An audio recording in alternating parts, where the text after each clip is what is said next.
3 لوگوں کی قربانی قبول نہیں ہوگی۔ قربانی کا جانور خریدنے سے پہلے سن لیں، ان لوگوں کی قربانیاں ضائع ہو جاتی ہیں۔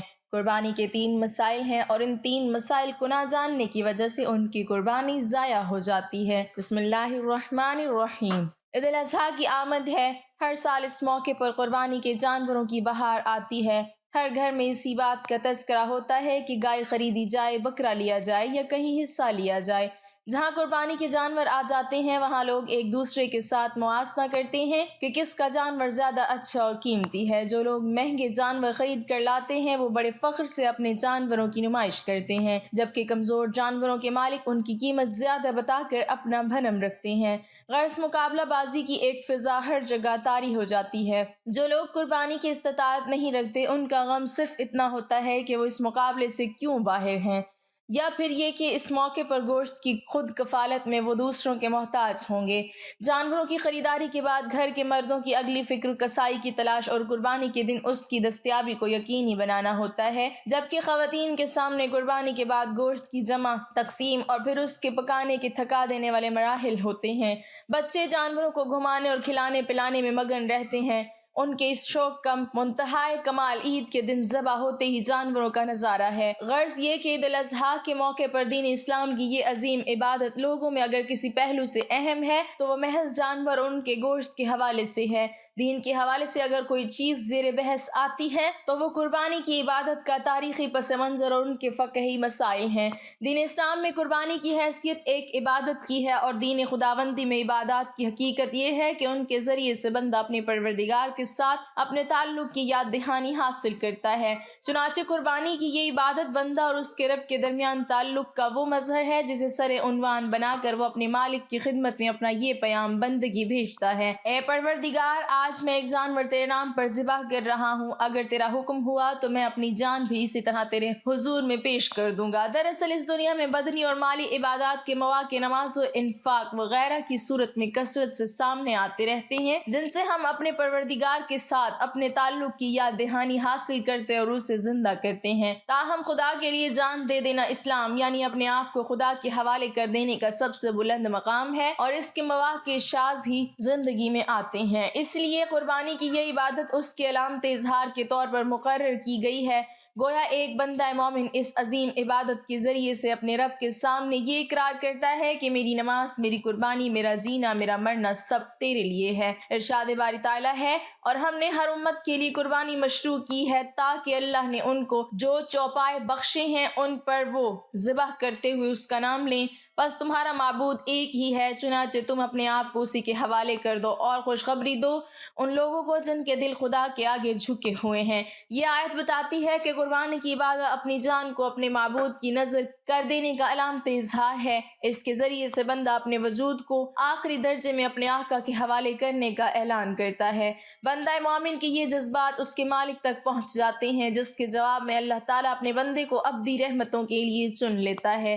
مزید برآں دنیا میں بھی وہ ان جانوروں کا گوشت انہیں کھانے کی اجازت دے کر انہیں یہ پیغام دیتا ہے کہ اپنی جان مجھے دے کر بھی تم مجھے کچھ نہیں دیتے، بلکہ دینے والا میں ہی رہتا ہوں۔ یہ گوشت کھاؤ اور یاد رکھو کہ مجھ سے سودا کرنے والا دنیا و آخرت دونوں میں نقصان نہیں اٹھاتا۔ ایک طرف قربانی کی یہ عظیم عبادت اور اس میں پوشیدہ حکمت ہے اور دوسری طرف ہمارا وہ طرز عمل ہے جس کا تذکرہ اوپر کیا جا چکا ہے، جس میں ایک عام آدمی کا ذہن کبھی بھولے سے بھی قربانی کی اس حقیقت کی طرف منتقل نہیں ہوتا۔ اس سے بڑھ کر یہ کہ ریاکاری اور نمود و نمائش کا عنصر اس عظیم عبادت میں اس طرح شامل ہو جاتا ہے کہ قیامت کے دن انسان کو لینے کے دینے پڑ جائیں گے۔ قربانی کے ذریعے سے اپنی بندگی کا اظہار تو دور کی چیز ہے، رسول اللہ صلی اللہ علیہ وسلم کے ارشاد کے مطابق تو مخلوق کی نگاہ میں نمایاں ہونے کی نیت سے آدمی اگر حقیقت میں بھی اپنی جان دے دے تب بھی روز قیامت میں ایسے شہید کو جہنم میں پھینک دیا جائے گا۔ ایک آخری بات اس ضمن میں یاد رکھنے کی یہ ہے کہ دین اسلام کا اصل مقصود انسان کا تزکیہ ہے، یعنی انسان کو پاکیزہ بنانا۔ تاہم قربانی کے لیے اس عمل میں ہم لوگ نہ صرف جانور ذبح کرتے ہیں بلکہ اسلام کا یہ مقصد یعنی پاکیزگی بھی ذبح کر دیتے ہیں۔ جگہ جگہ گندگی کے جو مظاہر عید الاضحیٰ کے موقع پر دیکھنے میں آتے ہیں اس کی توقع کسی ایک اچھے مسلمان سے تو کیا ایک اچھے انسان سے بھی نہیں کی جا سکتی۔ قرآن پاک میں قربانی کے جانوروں کے متعلق ارشاد ہوا ہے: اللہ کو تمہاری ان قربانیوں کا گوشت یا خون کچھ بھی نہیں پہنچتا، بلکہ صرف تمہارا تقوی پہنچے گا۔ تقوی اور بندگی کی دلی کیفیات تو ہمارے ہاں پہلے ہی ناپید ہیں، اس پر مزید ستم ہم یہ کرتے ہیں کہ گوشت اپنے فریج میں رکھ کر ہم زبان حال سے رب العالمین کی بارگاہ اقدس میں صرف گندگی اور غلاظت کے ڈھیر بھیجتے ہیں۔ چنانچہ قربانی کے دنوں میں اس کی حکمت و مصلحت کے ساتھ ساتھ ہمیں یہ بھی یاد رکھنا چاہیے کہ اپنے گھر کی طرح اپنے علاقے کو صاف رکھنا ہماری دینی ذمہ داری ہے، جس کی خلاف ورزی کم از کم ایک دینی تہوار کے موقع پر اور بالخصوص ایک عبادت کو انجام دیتے ہوئے بالکل نہیں ہونی چاہیے۔ ناظرین، ہم جو قربانی کرتے ہیں تو قرآن مجید میں اللہ تعالیٰ ارشاد فرماتے ہیں، مجھے نہ تو اس قربانی کا گوشت پہنچتا ہے نہ خون پہنچتا ہے، البتہ کوئی بھی چیز اللہ کو نہیں پہنچتی، اللہ کو تو بندے کا تقوی پہنچتا ہے۔ یعنی اللہ کو نہ تو جانور کے گوشت کی ضرورت ہے نہ خون کی ضرورت ہے، اللہ تو بندے کے دل کے اندر کی محبت کو دیکھتا ہے۔ تو اللہ فرماتے ہیں کہ میرے پاس تو تقوی پہنچتا ہے، تو پتہ یہ چلا کہ قربانی کرنے کا مقصد اپنے اندر تقوی پیدا کرنا ہے، اللہ کی محبت کو پیدا کرنا ہے۔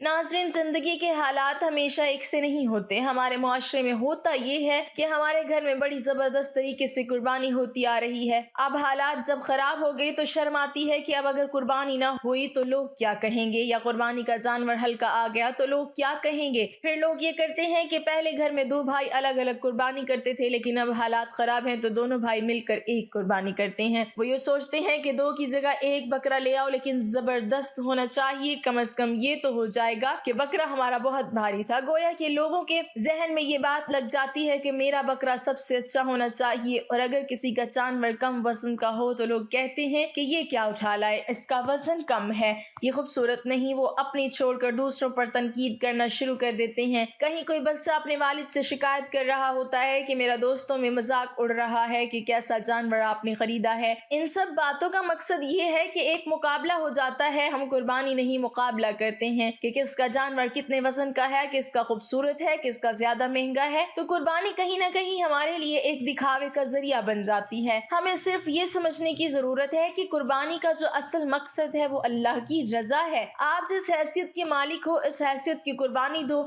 اللہ کو تقوی پہنچتا ہے، قربانی کا جانور اور قربانی کا گوشت اور خون نہیں پہنچتا۔ اور اگر سامنے والے کا جانور دبلا پتلا ہے تو اس کے جانور کا، اس کے بکرے کا مذاق مت اڑاؤ، اس کو احساس کمتری میں مبتلا مت کرو، اس طرح کی باتیں بالکل بھی مناسب نہیں ہے۔ دور جاہلیت کے کفار اپنی قربانیوں کے خون سے کعبہ معظمہ کی دیواروں کو آلودہ کرتے تھے اور اسے قرب کا سبب جانتے تھے۔ جب مسلمانوں نے حج کیا اور یہی کام کرنے کا ارادہ کیا تو اس پر یہ آیت کریمہ نازل ہوئی اور ارشاد فرمایا گیا کہ اللہ تعالیٰ کی بارگاہ میں ہرگز نہ ان کی نافرمان قربانیوں کے گوشت پہنچتے ہیں اور نہ ان کے خون، البتہ تمہاری طرف سے پرہیزگاری اس کی بارگاہ تک پہنچتی ہے۔ اور قربانی کرنے والے صرف نیت کے اخلاص اور تقوی کی شرائط کی رعایت کر کے اللہ تعالیٰ کو راضی کر سکتے ہیں۔ حضرت امام حسن بن علی رضی اللہ تعالیٰ عنہما سے راوی ہے کہ حضور صلی اللہ علیہ وسلم نے فرمایا، جس نے خوش دلی سے طالب ثواب ہو کر قربانی کی وہ آتش جہنم سے حجاب یعنی روک ہو جائے گی۔ مذکورہ حدیث پاک اور قرآن پاک کی آیتوں پر غور و فکر کرنے سے یہ بات روز روشن کی طرح عیاں ہو جاتی ہے کہ قربانی کیا ہے اور اس کا اصل مقصد کیا ہے۔ صرف جانور خرید کر ذبح کرنا اصل قربانی نہیں، بلکہ قربانی کا اولین مقصد صرف اور صرف رضا الہی ہے۔ بہار شریعت میں ہے کہ مخصوص جانور کو مخصوص دن میں بنیت تقرب ذبح کرنا قربانی ہے۔ لفظ تقرب نے قربانی کے اصل مقصد کو واضح کر دیا ہے کہ قربانی کرنے کا مطلب و مقصد صرف اور صرف اللہ کی رضا اور خوشنودی حاصل کرنا ہے، نہ کہ محض گوشت کھانا۔ فخریہ انداز میں بیش قیمت لگا کر جانور خرید کے گلی کوچوں میں اپنی شان و شوکت کا کھلم کھلا اظہار کرنا کہ ہم نے 50,000 کا جانور خریدا تاکہ لوگ ہماری واہ واہ کریں۔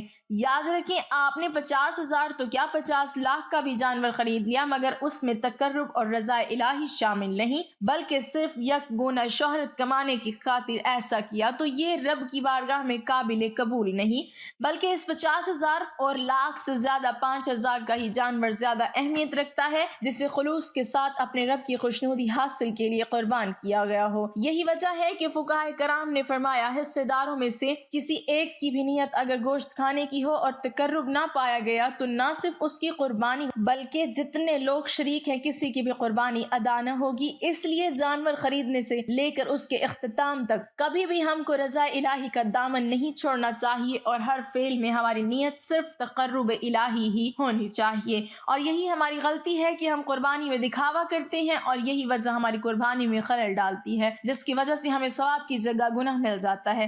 قربانی چونکہ ایک عظیم عبادت اور شعار اسلام ہے اس لیے ہر سال ہمیں یہی درس دیتا ہے کہ کوئی بھی کام رب کی اطاعت و فرما برداری کے بغیر نہیں کرنا چاہیے، خاص طور پر اس بات کا پیغام کہ ہم ہمیشہ اللہ کے فرامین و احکام کی بجا آوری کے لیے کوشاں اور منتظر رہیں۔ ایک جانور کی قربانی ہی نہیں بلکہ رب کی جانب سے جس چیز کا بھی حکم آ جائے ہم اس کو رب کی بارگاہ میں پیش کرنے کے لیے تیار رہیں، خواہ مال و دولت ہو یا پھر اولاد، دنیا کی کوئی بھی عظیم تر شے ہو ہم اس کو رب کے حضور قربان کرنے کے لیے راضی برضا رہیں۔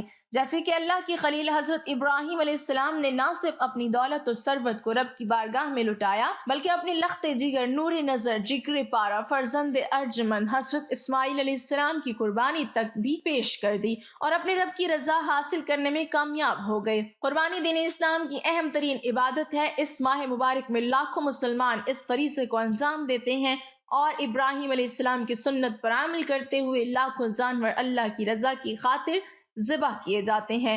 قربانی کی عبادت بندے کی اللہ تعالیٰ کے ساتھ عشق و محبت کا مظہر ہے۔ ہونا یہ چاہیے تھا کہ بندہ خود اللہ تبارک و تعالیٰ کی رضا و خوشنودی حاصل کرنے کے لیے اپنی جان کا نذرانہ پیش کرتا، مگر اللہ تبارک و تعالیٰ کی رحمت ہے کہ اللہ تعالیٰ نے جانوروں کو ذبح کرنا اس کے قائم مقام قرار دے دیا، اور جس شخص کو بھی اللہ تبارک و تعالیٰ نے مالی وسعت عطا فرمائی ہے وہ شخص قربانی کرنا اہم دینی فریضہ سمجھتا ہے، اور بہت بد نصیب ہے وہ آدمی کی جو باوجود مال و وسعت کے اس عظیم عبادت سے محروم رہے۔ بارگاہ الہی میں قربانی پیش کرنے کا سلسلہ سیدنا آدم علیہ السلام سے ہی چلا آ رہا ہے، چنانچہ اللہ تعالیٰ نے سورۃ المائدہ میں سیدنا آدم علیہ السلام کے بیٹوں حابیل و قابیل کا قصہ ذکر فرمایا کہ دونوں نے اللہ تعالیٰ کے حضور قربانی پیش کی۔ حابیل نے عمدہ دمبا قربان کیا اور قابیل نے کچھ زرعی پیداوار یعنی غلہ پیش کیا۔ اس وقت قربانی قبول ہونے کی علامت یہ تھی کہ آسمان سے آگ آ کر قربانی کو کھا لیتی، چنانچہ حابیل کی قربانی کو آگ نے کھا لیا اور قابیل کی قربانی وہیں پڑی رہ گئی، یوں وہ قبولیت سے محروم ہو گئی۔ قربانی کا عمل ہر امت میں مقرر کیا گیا، البتہ اس کے طریقے اور صورت میں کچھ فرق ضرور رہا ہے۔ انہی میں سے قربانی کی ایک عظیم اور شان صورت وہ ہے جو اللہ تعالیٰ نے امت محمدی کو عید الاضحیٰ کی قربانی کی صورت میں عطا فرمائی ہے، جو کہ حضرت سیدنا ابراہیم علیہ السلام کی قربانی کی یادگار ہے۔ احادیث مبارکہ میں نبی اکرم صلی اللہ علیہ وسلم نے قربانی کی بہت زیادہ اہمیت اور فضیلت بیان فرمائی ہے، چنانچہ حضرت زید بن ارقم رضی اللہ تعالی عنہ فرماتے ہیں صحابہ اکرام رضی اللہ عنہم نے عرض کیا یا رسول اللہ یہ قربانیاں کیا ہیں؟ آپ صلی اللہ علیہ وسلم نے ارشاد فرمایا تمہارے باپ ابراہیم علیہ السلام کی سنت ہے۔ صحابہ اکرام رضی اللہ عنہم نے عرض کیا یا رسول اللہ ان میں ہمارے لیے کیا ثواب ہے؟ فرمایا ہر بال کے بدلے ایک نیکی ہے۔ عرض کیا اور اون میں؟ فرمایا اس کے ہر بال کے بدلے میں بھی ایک نیکی ہے۔ اس حدیث میں نبی اکرم صلی اللہ علیہ وسلم نے قربانی کرنے کا کتنا عظیم ثواب بیان فرمایا ہے کہ جانوروں کے بالوں کے بقدر جو کہ گننا ناممکن ہے، بندے کو اللہ تبارک و تعالیٰ نے کیا عطا فرمائے گا۔ دوسری حدیث میں نبی اکرم صلی اللہ علیہ وسلم نے ارشاد فرمایا ایام قربانی یعنی 10 تا 12 ذی الحج انسان کا کوئی بھی عمل اللہ تعالیٰ کی بارگاہ میں قربانی کے جانور کا خون بہانے سے زیادہ محبوب نہیں، اور قیامت کے روز قربانی کا یہ جانور اللہ تعالیٰ کی بارگاہ میں اپنے سینگوں، بالوں اور کھروں سمیت حاضر ہوگا، اور بلا شبہ قربانی کے جانور کا خون زمین پر گرنے سے پہلے اللہ تعالیٰ کی بارگاہ میں قبولیت کا درجہ پا لیتا ہے۔ تو اے مومنو خوش دلی سے قربانی کیا کرو۔ ایک اور روایت میں نبی اکرم صلی اللہ علیہ وسلم نے اپنی پیاری بیٹی حضرت بی بی فاطمہ رضی اللہ تعالی عنہا سے ارشاد فرمایا اے فاطمہ اٹھو، اپنی قربانی کے جانور کے پاس جاؤ اور اسے لے کر آؤ، کیونکہ اس کے خون کا پہلا قطرہ گرنے پر تمہارے پچھلے گناہ بخش دیے جائیں گے۔ انہوں نے عرض کیا یا رسول اللہ یہ انعام ہم اہل بیت کے ساتھ خاص ہے یا ہمارے اور تمام مسلمانوں کے لیے عام ہے؟ تو آپ علیہ السلام نے ارشاد فرمایا بلکہ ہمارے اور تمام مسلمانوں کے لیے عام ہے۔ حضور نبی کریم صلی اللہ علیہ وسلم کا ہر سال قربانی کرنا قربانی کی اہمیت، فضیلت اور تاکید کے لیے کافی ہے۔ حضرت انس رضی اللہ تعالیٰ عنہ سے روایت ہے کہ حضور نبی کریم صلی اللہ علیہ وسلم سیاہ اور سفید رنگت والے اور بڑے سینگوں والے 2 مینڈوں کی قربانی فرمایا کرتے تھے اور اپنے پاؤں کو ان کی گردن کے پاس رکھ دیا کرتے تھے اور اپنے دست مبارک سے ذبح فرماتے تھے۔ قربانی کے عمل کی اہمیت کا اندازہ اس سے بھی بخوبی لگایا جا سکتا ہے کہ حضور نبی کریم صلی اللہ علیہ وسلم نے حجۃ الوداع کے موقع پر ایک وقت میں 100 اونٹوں کی قربانی فرمائی۔ ایک اور روایت میں ہے کہ حضور نبی کریم صلی اللہ علیہ وسلم نے خود اپنے دست اقدس سے 100 میں 63 اونٹوں کو ذبح فرمایا، جبکہ باقی کے لیے حضرت علی کرم اللہ وجہ الکریم کو ذبح کرنے کا حکم فرمایا۔ قربانی کی 3 ضروری مسائل ہیں جو ہر مسلمان کو معلوم ہونا چاہیے۔ یہ مسائل پتہ نہ ہونے کی وجہ سے بعض مسلمان جو قربانی کرتے ہیں پھر بھی گناہگار ہوتے ہیں، اور بعض مسلمان یہ سمجھ کر قربانی نہیں کرتے کہ کیونکہ میرے اوپر فرض ہی نہیں ہے تو وہ گناہگار ہوتے ہیں، اور بعض لوگ بڑی غلط فہمی کا شکار رہتے ہیں۔ اسی لیے یہ قربانی کے کچھ ضروری مسائل ہیں۔ نمبر 1، بعض لوگ پورے گھر کے افراد کی طرف سے صرف ایک بکرا قربان کرتے ہیں، حالانکہ بسا اوقات گھر کے کئی لوگ صاحب نصاب ہوتے ہیں اور اس وجہ سے ان سب پر قربانی واجب ہوتی ہے۔ ان سب کی طرف سے الگ الگ قربانی کی جائے۔ ایک بکرا جو سب کی طرف سے کیا گیا کسی کا بھی واجب ادا نہ ہوا کہ بکرے میں سے ایک سے زیادہ حصے نہیں ہو سکتے۔ نمبر 2، بڑے جانور مثلاً گائے، بھینس اور اونٹ میں 7 قربانیاں ہو سکتی ہیں۔ دوسرے کی طرف سے واجب قربانی ادا کرنے کے لیے اجازت لینا ضروری ہے، ورنہ دوسرے کی طرف سے قربانی ادا نہیں ہوگی۔ اگر کسی جگہ پر اپنے متعلقین کی طرف سے قربانی کرنے کی عبادت اور رواج ہے تو اس صورت میں اجازت لینا ضروری نہیں، بغیر اجازت کے بھی قربانی ادا ہو جائے گی۔ نمبر 4، قربانی کے وقت میں قربانی کرنا ہی لازم ہے، کوئی دوسری چیز اس کے قائم مقام نہیں ہو سکتی۔ مثلاً بجائے قربانی کے بکرا یا اس کی قیمت صدقہ و خیرات کر دی جائے، یہ ناکافی ہے۔ نمبر 5، قربانی کا جانور بے عیب ہونا ضروری ہے، عیب دار جانور کی قربانی جائز نہیں۔ قربانی کا جانور اپنے ہاتھ سے ذبح کرنا افضل ہے، اگر خود ذبح نہ کر سکتا ہو تو کسی اور سے بھی ذبح کرا سکتا ہے۔